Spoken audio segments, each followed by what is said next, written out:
I recently asked a physician I know about COVID exhaustion. He looked at me sympathetically and started listing off all the symptoms: fatigue, headache, shortness of breath. And just as he was about to ask me if I had any of those symptoms, I stopped him. I said, no. Not physical illness or exhaustion, I explained. I'm thinking of COVID emotional exhaustion. On this sacred night, with sensitivity and compassion, I know we are all exhausted. In my soul is a revision of the Kol Nidre phrase we recited earlier. Miyom Kippurim she'avar ad Yom Kippurim hazeh. From last Yom Kippur until this one. Who could possibly have imagined how emotionally challenging and debilitating the last year, the past 18 months would be? We are all COVID exhausted. Parents trying to maintain balance in their families while juggling work or underemployment, their children's schooling and various needs, all while striving for self-maintenance and healthy personal relationships. Still other parents, grandparents, teachers, creatively and vigorously doing all they can in response to our youngest children, maybe even for all of our children. Children who are developing emotionally and physically, learning language, social, and life skills more slowly and more isolated than is typical. Those of us whose employment is still not secure, possibly our income is diminished. Those among and around us for whom even running errands has been difficult. We have all felt occasional bouts of loneliness, many of us coping with illnesses, grieving loved ones, or just feeling disheartened. Adults fretting over families and friends, each day sensing a bit more of their lives quietly slipping away.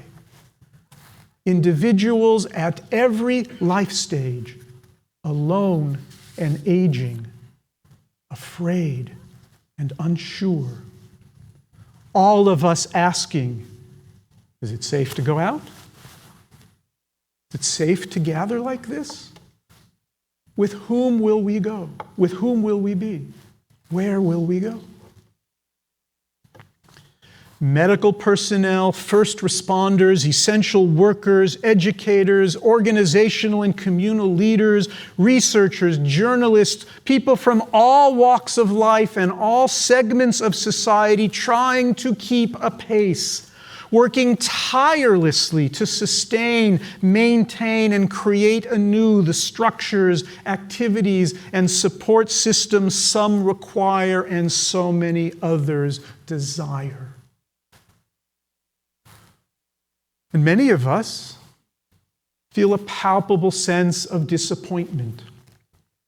We were on the path out of the pandemic, and suddenly it seems like this virus isn't going away, which it probably isn't, I'm told. We have postponed things we hoped to return to. We find that it is emotionally draining continuously to be COVID careful, assessing risk, making choices, living as fully, normally, and responsibly as we can. We are all COVID exhausted.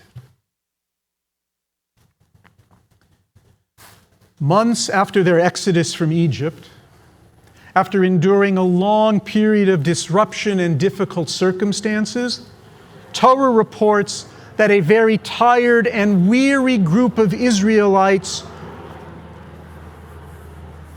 were flying right overhead. Torah reports that a very tired and weary group of Israelites were attacked while on their journey to the land of Israel. On this sacred night, at this sacred season, this biblical memory resonates, because in that narrative the Torah recounts both a physical and an emotional impact. The coronavirus attacks us physically, to be sure. Tonight, I want to focus with you on its other effect. Emotionally, we are a tired and weary group of people. Tonight, we acknowledge this and seek a spiritual response for coping and restoration. On Yom Kippur, we are present to ourselves, we are present to one another, and we are present to God. Not only for forgiveness, but also for rejuvenation. If you see within me cause for sadness, we recite in the Machzor, guide me in ways everlasting. In Torah, the book of Leviticus, we first learn about this purpose of Yom Kippur. It is called a Sabbath of Sabbaths for you. A Sabbath of Sabbaths for you. A Shabbat of complete rest. The Hebrew, Shabbat, Shabbaton, a double Shabbat is the description of Yom Kippur. Rest not only for our bodies, but also rest for our souls. And the Torah instruction concludes, and you shall answer your souls. This is a decree for all times. This is our first small step. Simply to rest. To rest.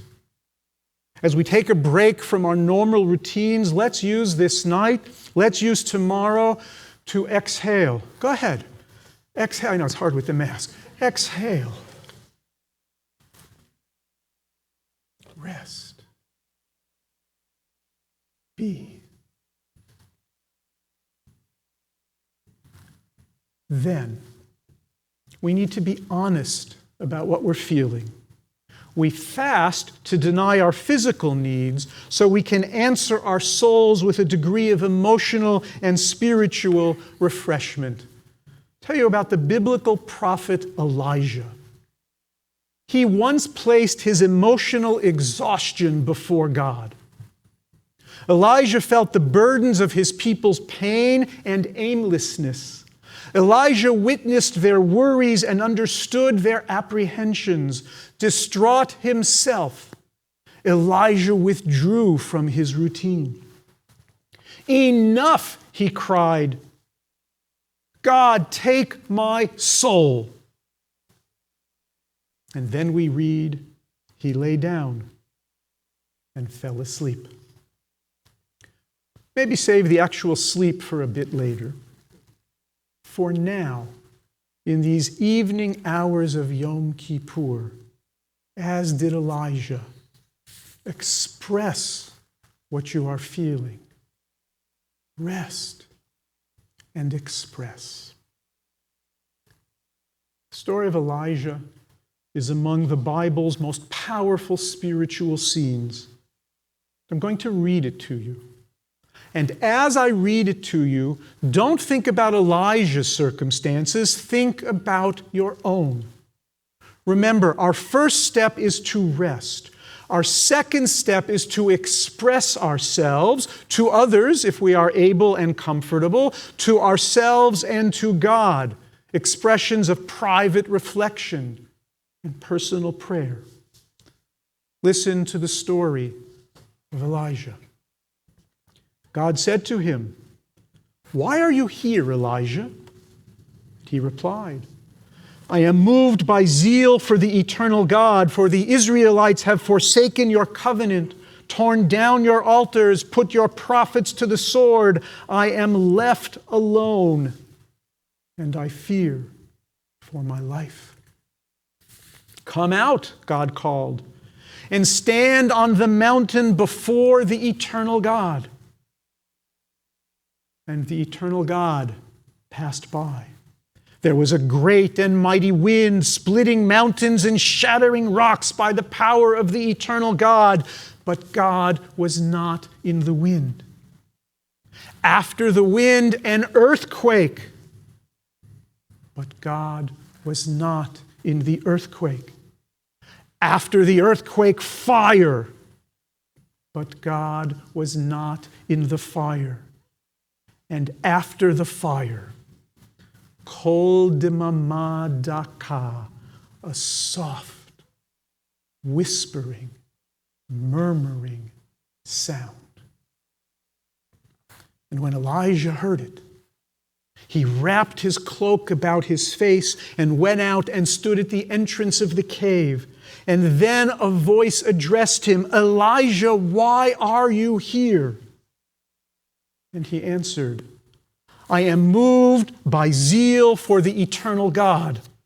I alone am left. I fear for my life." The eternal God said to Elijah, "Go back by the way you came." Go back by the way you came. In quiet, in calm, we recover our equilibrium. Returning to all we must do and manage. As God sends Elijah back by the way he came, we need a different emotional response. We won't gain emotional health from life's mighty winds and shattering rocks. We instead will find what we seek by looking out at the world with a more forgiving and uplifting attitude. This is the third step. After we rest, after we reflect about ourselves and our circumstances, we reorient ourselves. Rabbi Abraham Joshua Heschel explains, Our goal should be to live life in radical amazement. To get up in the morning and look at the world in a way that takes nothing for granted. Everything is phenomenal. Everything is incredible. Never treat life casually. To be spiritual is to be amazed, radically amazed. Here's how Heschel says it. Spiritually, we cannot live by merely reiterating borrowed or inherited knowledge. Inquire of your soul, what does it know? What does it take for granted? It will tell you only, no thing is taken for granted. Each thing is a surprise. Being is unbelievable. We are amazed at seeing anything at all. Amazed not only at particular values and things, but at the unexpectedness of being. At the fact that there is any being at all. Radical amazement. Yes, for the past 18 months, it has been incredibly hard for parents to balance all they and their children need and do. Yes, for longer than we're accustomed to, we are monitoring our children as they grow and mature. And yet, as parents, we are providing our children with the best possible environments we can. Our children are learning. Our children are playing. Our children are thriving in our embrace and in our love.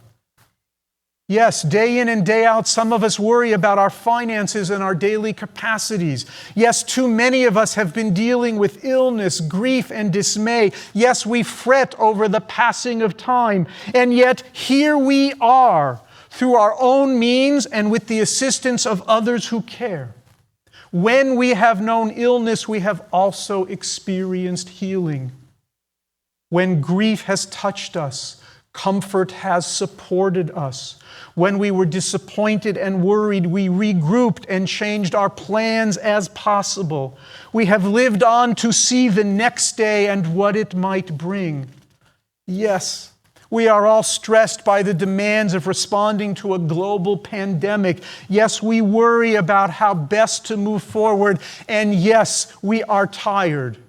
And yet, we have discovered how resilient and creative we are, how determined and optimistic we remain, how anticipating a post-pandemic future keeps us looking ahead, not back, hopeful, not hopeless.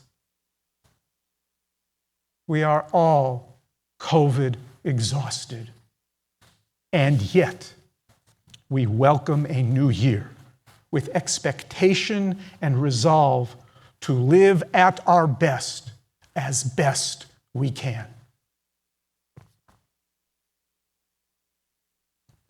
Standing eye to eye with being as being, writes Rabbi Heschel, we realize that we are able to look at the world with two faculties, with reason and with wonder. Through the first, we try to explain or to adapt the world to our concepts. Through the second, through wonder, we seek to adapt our minds to the world. On this sacred night, with sensitivity and compassion, we pause to rest. We pause to turn within and to others. We express all we may be feeling. We calmly and quietly adapt ourselves to the world as it is so that we may regain our composure. This night, I pray, may we continue to rest, to reflect, and to adapt from this Yom Kippur until whatever the next one may bring. On this sacred night and through every next day, may we choose to see all around us wonder, not worry. Gemar Chatimah.